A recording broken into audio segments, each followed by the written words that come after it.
도아드리아 교회의 사자에게 편지하기를 그 눈이 불꽃 같고 그 발이 빛난 주석과 같은 하나님의 아들이 가라사대. 도아드리아 교회에 편지하기를, 도아드리아라고 하는 지역은 당시에 자주 옷감 생산지로 아주 유명했다고 그래요. 현재는 터키의 아키사르라고 하는 시가 있습니다. 터키의 아키사르라고 하는 그 시가 바로 도아드리아 성입니다. 사도행전 16장에 보면 빌립보 지역에서 사역을 하던 바울이 안식일 날 누가와 실라와 바나바와 함께 기도할 곳이 없는가 해서 나갔다가 강가에 나갔더니 강가에 여인들이 앉아 있는 것입니다. 그곳에서 도아드리아 성에 있는 옷감 장사 누디아라고 하는 여인을 보게 되는데, 바울이 하나님의 복음을 증거했더니 누디아의 마음을 하나님이 열어주셔서 그 복음을 듣게 됩니다. 그리고 바울의 일행을 그의 가정으로 초청하여 온 가족이 세례를 받습니다. 바로 그 지역이 도아드리아 성입니다. 이곳에 도아드리아 교회가 있었던 것입니다. 에베소, 버가모 교회 이렇게 중간 지역이나 다름없는 바로 그 지역에 도아드리아 교회가 있습니다. 바로 그 교회에 편지하는데 이 주님의 모습을 이렇게 말씀합니다. 주님의 눈이 불꽃 같았다. 주님의 눈을 봤더니 불꽃 같은 것이에요. 불꽃. 다른 번역 성경은 화염을 쏟아내는 것 같았다. 이 눈에서 하염, 뜨거운 불이 막 쏟아서 나오는 것 같았다. 이렇게 또 번역하기도 합니다. 다니엘서 7장 9절에 보면 내가 보았는데 왕자가 놓이고 하늘나라입니다. 옛적부터 항상 계시니가 자정하셨는데 그 옷은 희기가 눈 같고 그 머리털은 깨끗한 양털 같고 그 보좌는 불꽃이요, 이 보좌가 불꽃이요, 이렇게 말씀합니다. 이사야 66장에도 보면 하나님의 보좌를 말할 때 불꽃이요 이렇게 말하고 불꽃을 타고 오셔서 불로 심판하리라 이렇게 말씀하기도 합니다. 데살로니가후서 1장 7절도 환난받는 너에게 우리 함께 안식으로 갚으시는 것이 하나님의 공이시니 주 예수께서 저희 능력 있는 천사들과 함께 하늘로부터 불꽃 중에 나타나실 때 이 불과 함께 나타나신다는 거죠. 요한계시록 19장 12절에 그 눈이 불꽃 같고 예수님의 눈은 불꽃 같았다는 겁니다. 요한이 부활 승천하셔서 보좌에 계시는 주님의 모습을 올라오라고 해서 가서 이렇게 주님을 다 보게 되죠. 주님을 보았더니 요한계시록 1장에 보게 되면 머리는 희기가 양털 같고 눈같이 흰 거예요. 예수님의 머리털이 그렇습니다. 눈은 불꽃과 같고 이 발은 풀무에 단련한 빛난 주석과 같고 이래 불로 이렇게 뭘 만들기 위해서 하는 어떤 청동과 같은 그런 모습이었다는 거죠. 예수님의 음성은 맑은 물소리와 같고 입에서는 좌우의 날선 검이 나오고 얼굴은 해가 힘있게 비치는 것 같았습니다. 이게 예수님의 모습이었습니다. 눈은 불꽃 같고 그 발은 빛난 주석과 같은 하나님의 아들이 가라사대. 이 발은 하로에 달궈진 청동과 같았다는 것입니다. 그분이 가라사대. 그분이 말씀하는 것입니다. 요한계시록 2장 19절에 예수님께서 내가 너 사업과 믿음과 섬김과 인내를 아노니 내 나중 행위가 처음 것보다 많도다 이렇게 말씀합니다. 내 사업을 안다. 여기서 내 사업이라고 하는 말은 주님을 위하여 하고 있는 일을 말하는 것입니다. 주님을 위해서 행한 행위를 말하는 것이에요. 이것을 내가 알고 너가 나를 위하여 한 일을 내가 알고 너가 어떤 사랑을 가지고 사랑했는지도 알고 어떤 믿음을 가지고 있었는지 그리고 어떻게 섬겼는지 어떻게 인내하고 있는지를 내가 안다. 그런데 너희들 처음에 나를 위해서 했던 일들 사랑했던 건 믿음, 섬김, 인내보다 날이 갈수록 더 많이 하고 있다. 잘했다 그 말이죠. 이 도아드라 교회를 주님이 아시면서 하시는 말씀을 가만히 보게 되면 보통 그리스도인이 아니죠.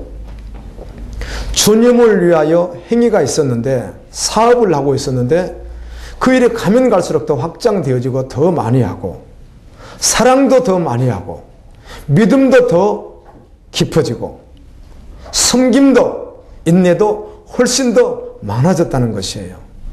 처음보다 나중에 훨씬 나아졌다, 이렇게 주님은 말씀해 줍니다. 그러나 2장 20절에 그러나, 그렇게 했음에도 불구하고 그러나 내게 책망할 일이 있노라. 자칭 선지자라는 여자 이세벨을 내가 용납함이니 그가 내 종도를 가르쳐 깨어 행음하게 하고 우상의 제물을 먹게 하는도다. 이 정도로 믿음 생활을 했는데, 이만큼 믿음 생활을 했는데, 보통 교회에서 보기 드문 신실한 그리스도인으로 그렇게 모든 것이 보여지고 평가되어지는데, 그러나 내게 책망할 것이 있다.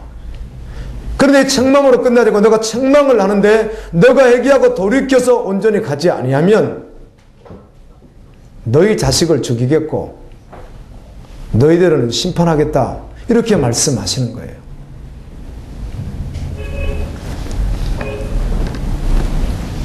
보통 교인들하고 대화를 하면 어렵습니다. 왜요? 대화가 통하지 않으니까요. 복음을 말하면 알아듣질 못합니다. 자기가 믿는 믿음이 전부인 줄 알고 자기 식대로 신앙생활을 합니다. 대화가 되지 않습니다. 많은 목회자들하고 대화를 해보면 복음으로 함께 달려가지 않는 분들하고는 대화가 거의 되지 않습니다. 내가 하는 말과 자기가 하는 말이 자기는 같다고 생각하면서도 전혀 다른 말을 하기 때문에, 복음이라고 하는 말을 하고 십자가를 말하고 하나님 나라를 말하는데 전혀 성경적이 아니기 때문에 대화가 되지 않을 때 너무너무 힘들 때가 있습니다. 여러분, 주님의 말씀을 들을 수 있기를 예수님의 이름으로 축원합니다. 여러분이 지금 신앙생활이 처음보다 점점 더 깊어졌습니까? 주님을 위한 사역이 더 많아지셨습니까? 더 열매가 있습니까? 한번 생각해 보시고요. 믿음 생활도 더 잘하고 계십니까? 주님을 더 많이 더 사랑합니까? 더 인내하고 있습니까? 주님을 섬기고 지체들을 섬김에 있어서도 더 많이 섬기십니까? 바로 이런 자들이 도아대학 교회 성도들이었어요. 지체들이었다는 거예요. 그런데도 불구하고 주님은 책망하셨다는 겁니다. 이 정도 됐는데도 책망하셨어요. 그것을 돌이키지 않으면 너희 자식을 죽이겠다는 거예요. 거기서 돌이키지 않으면, 오늘 말씀이 그렇죠? 그렇지 않으면 너희들을 심판하겠다는 것입니다. 도대체 주님을 어떻게 따라야 되는지 주의 음성 여러분 귀에 들려졌으면 좋겠습니다. 그러나 내게 책망할 일이 있노라. 버가목 교회는 이 발람이라고 하는 세속주의에 빠진 이 목회자를 따라가다가 우상숭배하고 하나님을 멀리하고 음란한 존재가 되었던 것에 대하여 책망하셨고, 돌이키라, 그렇지 않으면 그들에게 심판하겠다, 이렇게 말씀하셨다면, 이 도아드라 교회도 거의 비슷한 장르이긴 하지만 자칭 선지자라고 하는 이세벨, 자칭 선지자라고 하는 이세벨을 너희들이 따른다, 그것을 용납한다, 너희들이 그렇게 믿음생활을 한다고 했음에도 불구하고 그 영역 부분에서는 내려놓지 못하고 그것을 따르고 있다, 주님이 그걸 지적해 주시는 거예요. 주님이 그래서 책망하셨어요. 내가 책망할 일이 있노라. 자신을 가리켜 예언자라고 하는 여자 이세벨을 용납함으로 그 자칭 그 선지자가 예수님의 종들, 즉 목회자 성도들을 깨워서 막 가르치고 깨워서 종교생활은 열심히 하는데 십자가를 버리게 하는 거예요. 좁은 길, 믿음의 길, 실제적인 주님을 따르는 길은 따라가지 못하게 하는 거예요. 그리고 자아를 추구하는, 세속주의 가치에 의해서 자아를 추구하는 종교로 혼동시키도록 만드는 일을 이 자칭 선지자 이세벨이 했다는 것입니다. 그 결과로 두아드라 교회에 어떤 상황이 벌어지게 됐는가 하면 간음을 하게 되는 거예요. 실제적 간음도 있었고 영적인 간음도 있고 존재적 음란한 자로 빠지는 거예요. 그리고 우상의 제물을 먹게 하는 거예요. 탐심을 부르게 하는 거. 탐심은 우상 숭배입니다. 아멘. 탐심은 우상 숭배예요. 결국 탐심을 가지고 있는 자는 구원받지 못합니다. 마음의 욕심이 다 없어져 버리는 것이에요. 아멘.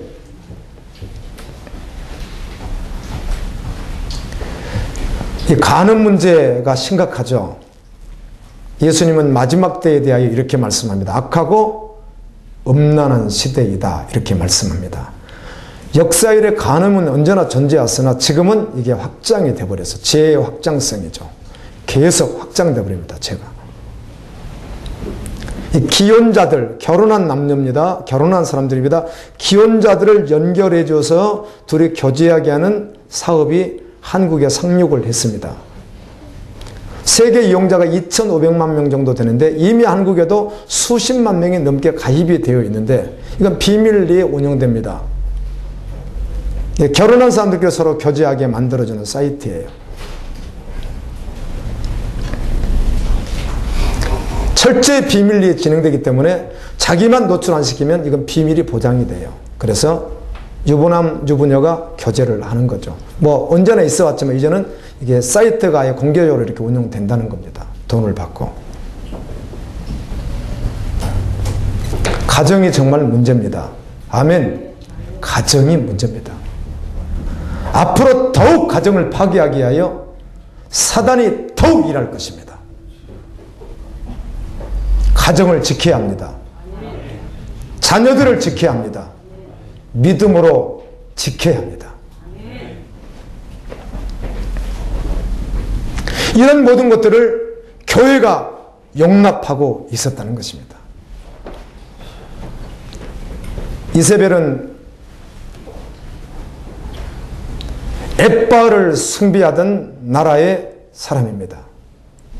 그런데 그가 이스라엘로 왕에게 시집을 오게 되죠. 그렇게 와서 우상을 숭배하게 하고 이스라엘의 많은 사람들을 타락시키고 하나님을 섬기는 유일신 신앙 사상에서 다신으로 이끌어갔고 혼동시켜버리는, 그리고 극기하는 참 선지자들은 잡아 죽이는 이런 참혹한 일을 했던 여인이 이세벨입니다. 그런데 이 여인과 같은 그런 사단에게 잡힌 자가 두아드라 교회 안에 있었다는 것입니다. 그 지역에 존재하고 있었다는 것이죠. 이 이세벨이 하는 일은 하나님의 종도를 타락시키는 것이었어요. 그래서 음란하게 만드는 거예요. 탐심을 조장하고 세속가치에 빠지게 만드는 거예요.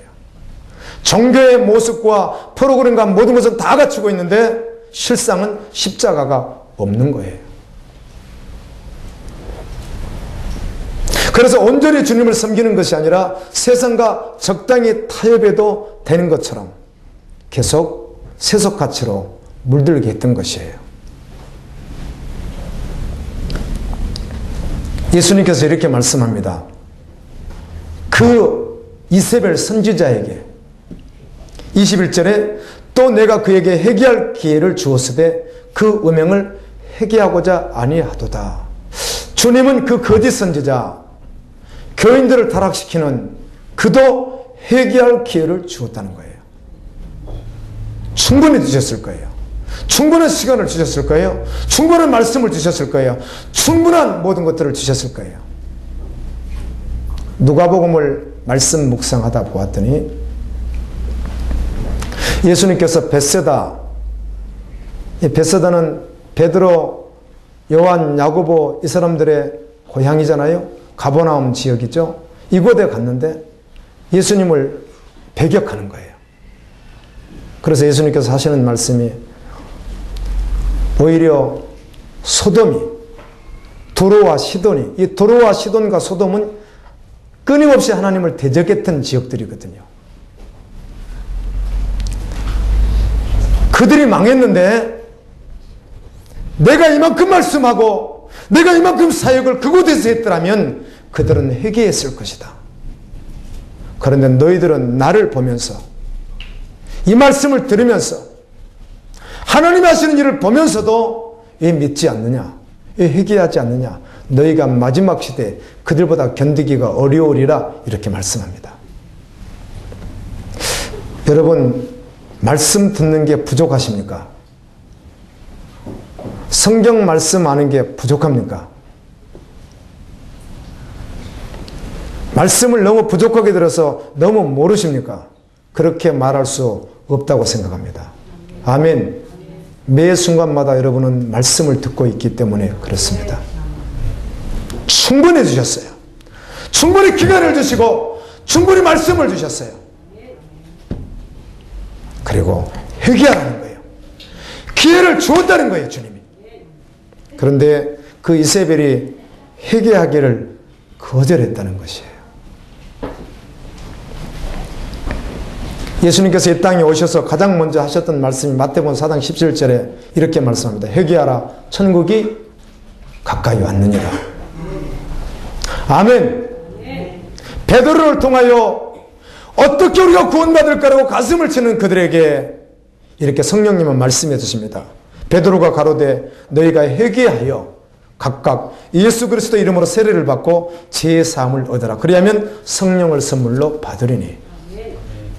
로마서 2장 5절 말씀에 보면 다만 내 고집과 회개치 아니한 마음을 따라, 너 고집과 회개하지 않는 마음을 따라 진노의 날, 곧 하나님의 의로우신 판단에 나타나는 그날에 이 말 진노를 내가 쌓았다. 너가 회개하지 않았느냐? 회개로 그렇게 기회를 줬고 그렇게 말씀하셨고 충분히 하셨는데 그건 네 고집 때문이었다고. 네가 그걸 거절했다고. 그래서 진노의 날, 심판받는 그날 진노를 받게 하여 너가 쌓고 있었다. 이렇게 말씀합니다. 계시록 2장 5절은 그러므로 어디서 떨어진 것을 생각하고 회개하여 처음 행위를 가지라. 만일 그리하지 아니하고 회개치 아니하면 내가 내게 임하여 내 첩들을 그 자리에서 옮기리라. 언제 옮겨버릴지 우리는 아무도 모르죠. 우리 회개해야 될 줄로 믿습니다. 회개란 뭐라고요? 입술로 고백하고 그 길에서 돌이켜버리는 거예요. 아멘. 그냥 버리고 내려놓고 돌이켜버리는 거예요. 그래서 삶이 정리되는 거예요. 아무도 몰라요. 언제 그런 일이 일어날지. 지금은 은혜를 구해야 될 때일 줄로 믿습니다. 회개하며 은혜를 구하십시오. 해결을 하지 않는 거예요, 그가. 2장 22절은 이렇게 말씀합니다. 볼지어다 내가 그를 바로 그 이세벨 선지자를 말한 것입니다.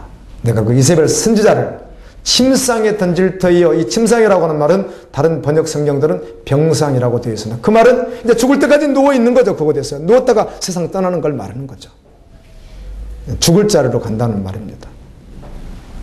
침상에 던질 터이요. 또 그로 더불어 이세벨의 그 사상과 함께 같이 가는 자들, 간음한 자들도 만일 그의 행위를 회개치 아니하면 큰 혼란 가운데 던지고, 회개하지 않는 선지자를 침상에 던져서 즉 죽음으로 던진다는 것입니다. 또 그와 더불어 그의 사상과 함께 가는 도와드려야 안에 있는 교인들, 그들도 만일 회개하고 돌이키지 아니하면 큰 혼란에 던지겠다. 다니엘서 12장 1절에 보면 그때 내 민족을 호위하는 큰 군중 미가엘이 일어날 것이요 또 혼란이 있으리니 이는 개국 이래로 그때까지 없던 혼란일 것이며 그때 내 백성 중 책에 기록된 모든 자가 구원을 받을 것이라. 아멘. 생명책에 기록된 자들 구원을 받는 그날에 개국일이 없었던 그 혼란에 회개하지 않고 돌이키지 않는 자들은 들어가게 될 것이라는 거죠. 마태복음 24장 21절에 이는 그때 큰 혼란이 있겠습니다. 창세로부터 지금까지 이런 환란이 없었고 후에도 없으리라. 이 환란이 있습니다. 아멘. 그 환란 가운데 던지겠다 이렇게 말씀합니다. 그리고 2장 23절에서는 또 내가 사망으로 죽음으로 그의 자녀를 죽이리니 모든 교회가 나는 사람의 뜻과 마음을 살피는 자인 줄 알지라. 내가 너희 각 사람의 행위대로 갚아주리라. 여기서 비단 죽인다는 것은 사고로 죽고 질병으로 죽고 뭐 떨어져 죽고 이런 걸 말하는 게 아니잖아요. 뭐가 죽는다는 거예요? 그의 영혼이 지옥 간다는 거 아니겠어요? 아멘. 너가 얘기하지 아니하고 부모인 너가 얘기하지 않고 여전히 그 길을 가고 여전히 너희 자녀가 그걸 따르는 한 그 자녀들은 어떻게 되리라? 영원히 사망을 받으리라. 그 말을 하는 것이죠.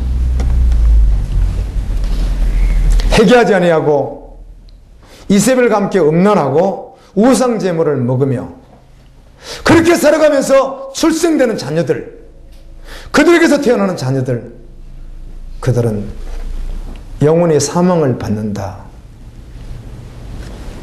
부모가 자녀를 구원으로 이끄는 것이 아니라 도리어 어디로 이끌어버려요? 지옥으로 이끌어버린다는 것입니다. 부모가 자녀를 얼마나 무서운 경고인지 몰라요. 여러분 지금 말세입니다. 정신 차리고 깨어 있어야 될 줄로 믿습니다. 자녀 성공 위하여 기도하는 기도보단 영혼을 위하여 기도해야 됩니다. 주님 오심을 기다리며 이 땅에서 주님의 의를 따라서 그 좁은 길을 걸어가라고 그렇게 준비시키고 그렇게 기도하고 그렇게 함께 달려갈 때인 것입니다. 예수님은 그렇게 말씀합니다. 각 사람의 행위대로 갚아주리라. 3분짜리 그 증인의 영상 보면서 가슴이 뜨거워지네요. 사람답게 살아라. 예수님 자녀답게 살라. 그냥 지금 버려라! 이렇게 그냥 말하잖아요. 아닌 거 지금 그냥 버리라고. 뭐 두말할 것 없이 그냥 버리라. 이렇게 말하는.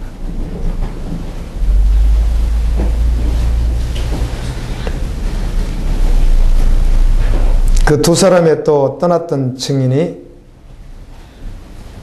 얼마나 또 감동을 주는지. 어린 양인 자기들이 그 고난을 통하여 주님 나라를 위하여 그 길을 걸어감으로 말미암아 마지막 결말에는 말일에는 그날에는 주님 오시는 그날에는 주님 앞에 서는 그날에는 주님이 무엇을 주실 것이다? 상을 주실 것이다.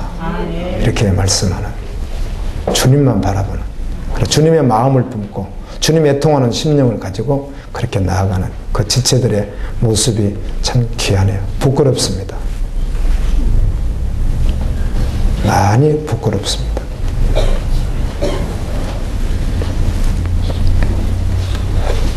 요한계시록 20장 12절에 또 내가 보니 죽은 자들이 모름대수하고 그 보좌 앞에 섰는데 책들이 펴있고 또 다른 책이 펴졌으니 곧 생명책이라. 죽은 자들이 자기 행위를 따라 책들에 기록한 대로 심판을 받으니. 아멘.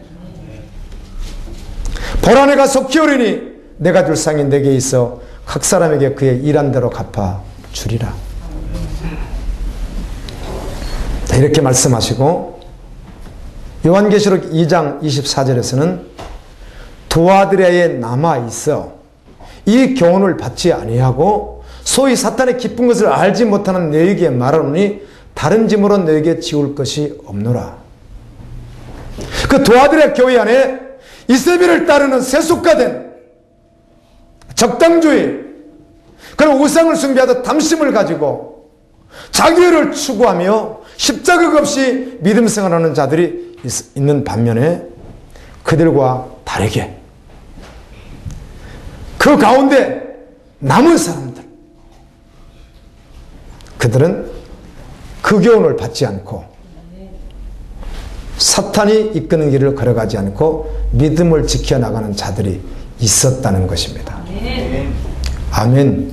아멘. 아멘.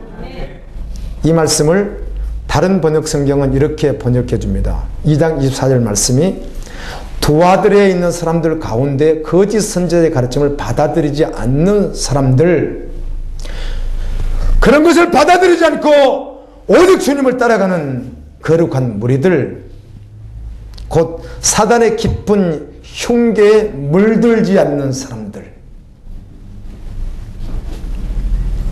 너희 남은 사람들에게 예수님께서 말씀합니다. 내가 말한다. 가르침을 받지도 아니하고 사단의 깊은 흉계에 물들지도 않고, 그리고 믿음을 지키는 남은 자 너희에게 말한다. 내가 너에게 다른 짐 지우지 않겠다. 나 끝까지 믿음 지켜라. 아멘. 끝까지 믿는 그 믿음 붙들고 있어라. 이렇게 말씀합니다.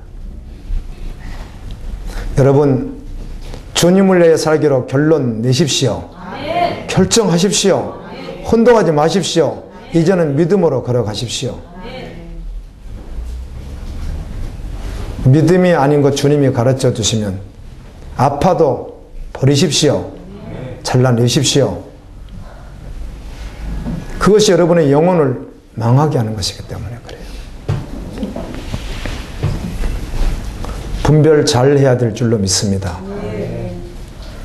저도 과거에는 배운 대로 인용해서 설교를 하다 보니까 설교의 대상에 따라 각각 접근이 달라야 된다, 이렇게 들었습니다. 그래서 직업에 따라 설교하고 학력에 따라 설교하고 문화에 따라 설교해야 된다. 사실 이 말씀을 전함에 있어서 그들의 언어를 바꾸는 것은 이해가 되죠. 그러나 본질은 절대로 바꿀 수가 없습니다.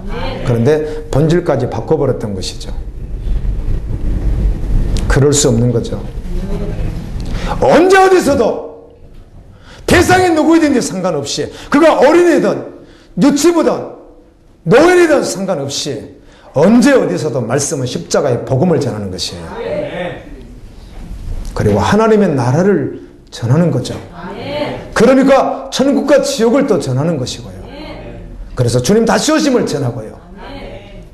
주님이 원하시는 그 의의 길을 전하고요. 주님이 무엇을 원하시는지 그것을 전하는 것이죠. 그리고 말씀을 전하는 가운데 복음 위하여 살 수 없는 것을 전하고 말씀이 실제되어 살아야 된다고 전할 수밖에 없는 것이죠. 말씀 따로 삶 따로일 수 없는 것이죠.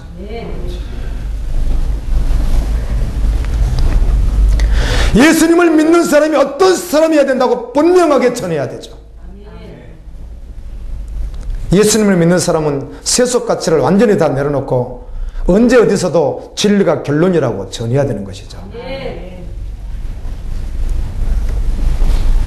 주님 오실 날이 멀지 않았습니다. 정말 호련히 들림이 있을 것입니다. 지난 주간에는 들림에 대해 나 자신을 한번 묵상해 봤더니 신실하던 주의 종들이, 성도들이 보이지 않는, 그리고 나와 함께 신앙생활 했던 여러분들 가운데 또 남아있는 분들이 같이 얼굴을 보고 있을 때 어떤 생각이 들까, 그런 마음이 들더라고요. 혹시 남았다면 그래도 용기를 내야지, 환난에 들어가서 죽음을 이겨내야지, 아마 이렇게 서로 이루어하지 않을까, 그런 생각도 해보고요.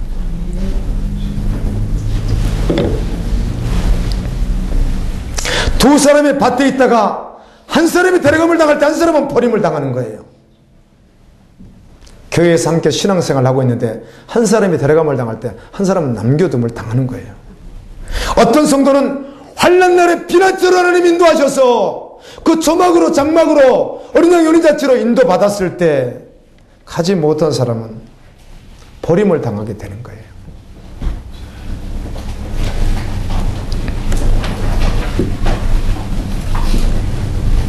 역사 일에 한 번도 보지도 못하고 경험하지도 못했던 하나님의 진노의 제약이 마지막 때 임할 때 사람들이 죽으려고 해도 죽지도 못하는 시대가 온다고 성경 그렇게 말합니다. 그 환난을 통과해야 된다는 거죠.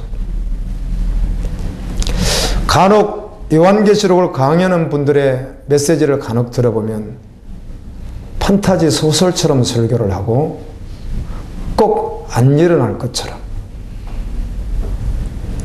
다른 사람 이야기하듯이 이런 경우를 간혹 들어보게 되는데 아닙니다. 반드시 성경대로 이루어집니다. 그날은 반드시 옵니다. 성경에 기록된 그대로 이루어집니다. 요한계시록 1장 1절도 예수 그리스도의 계시라 이는 하나님이 그에게 주사 반드시 속히 될 일을 그 종들에게 보이시려고 그 천사를 그 종 요한에게 보내어 지시한 것이라. 반드시 되어질 일. 바로 내가 속히 오르니 이 책의 예언의 말씀을 지키는 자가 복이 있으리라 하더라. 바로 내가 도둑같이 오르니 누구든지 자기를 깨어 지켜 옷을 지켜 벌거벗고 다니지 아니하며 자기의 부끄러움을 보이지 아니하는 자가 복이 있도다. 이렇게 주님 말씀해 줍니다. 그리고 두아드레 교회에 남아 있어서 이세벨을 쫓지 않고 사단의 그 깊은 결악에 빠지지 않고 여전히 말씀이 결론되어 걸어가는 그들에게 주님은 2장 25절에 이렇게 말씀해 줍니다. 다만 너희에게 있는 것을 내가 올 때까지 굳게 잡으라. 아멘. 굳게 잡으라. 굳게 잡으십시오. 흔들리지 마십시오. 결정됐으면 그냥 그 길 가십시오. 가다가 죽어도 가는 거고 살아도 가는 거고 높이면 높은 대로 낮으면 낮은 대로 상관없습니다. 그냥 가는 겁니다. 천국이 사실이라면 그 믿음의 삶도 실제돼야 되는 것입니다. 아멘. 천국은 천국이고 내 삶은 따로일 수 없다는 것입니다. 천국도 실제고 어린 양의 혼인잔치도 실제고 들림도 실제고 대하림도 실제고 하나님의 심판도 실제고 하나님의 상주임도 실제라고 한다면 잘 믿어야 합니다. 지금 정말 잘 믿을 때입니다. 잘 믿어야 됩니다. 주님이 올 때까지 그날까지 잘 믿어야 됩니다. 믿음을 더욱 굳게 해야 됩니다. 이것들을 증거하신 이가 가라사대 내가 진실로 속히 오리라 하시거늘 아멘 주 예수여 오시옵소서. 두아들에 남아있는 자들 그리고 애기하고 돌이킨 자들 그들에게 2장 26절은 이렇게 말씀해 주십니다. 이기는 자와 끝까지 내일을 지키는 그에게 만국을 다스리는 권세를 주리니. 아멘.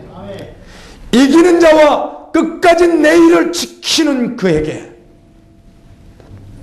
만국을 다스리는 권세. 만국은 민족을 말합니다. 다른 번역 성경들은 민족으로 번역을 했습니다. 이기는 자와 끝까지 내일을 지키는 그에게 민족을 다스리는 권세를 주리니. 이것은 천년 왕국에서 일어날 일입니다. 첫째 부활에 참여하여 주님과 함께 천년 동안 왕노를 할 때 그때 민족을 다스리는 권세를 받게 되는 것입니다. 아멘. 계시록 2장 27절은 그가 철장을 가지고 이긴 자, 끝까지 말씀을 지킨 자, 회개하고 돌이켜서 걸어가는 자, 그가 철장을 가지고 저희를 다스려 질그릇 깨뜨는 것 같이 하리라. 나도 내 아버지께 받은 것이 그러하니라. 주님이 가진 권세를 그에게 주겠다는 것입니다. 천년왕국에서 이런 영화를 누리게 될 줄로 믿습니다. 천년왕국에서 아무도 이를 대적할 자가 없습니다. 그리고 이 땅에서도 실제된 자는 지옥의 문을 어때요? 사단의 문을 부셔버리는 자이니까. 아멘. 이 땅에서도 그 권세는 유효한 것입니다. 그러나 우리가 눈에 보이기는 천년왕국에서 완전히 드러날 것이나 이 땅에서도 실제되어 타협하지 아니하고 회개하고 돌이켜 끝까지 이기며 말씀 지켜 나가는 그는 이 땅에서도 여전히 동일하게 이 세상을 지배하는 자로, 아멘, 다스리는 자로, 복음으로 그렇게 살아가게 되는 것입니다. 이게 하나님의 권세요 예수님의 권세인 것입니다. 2장 28절에 내가 또 그에게 새벽별을 주리라. 요한계시록 12장 16절에 보면 나 예수는 교회를 위하여 내 사자를 보내 이것들을 너에게 증거하게 하였노라. 나는 다윗의 뿌리와 자손이니 곧 광명한 새벽별이라 하시더라. 언제나 말씀은 어디로 가요? 예수님께로. 아멘. 예수님 자신을 주시겠다는 겁니다. 여러분 예수님이면 충분하겠죠? 그분 안에 온 우주 만물뿐만 아니라 영원한 모든 세계까지 다 있습니다. 주님 자신이 함께하겠다는 거죠.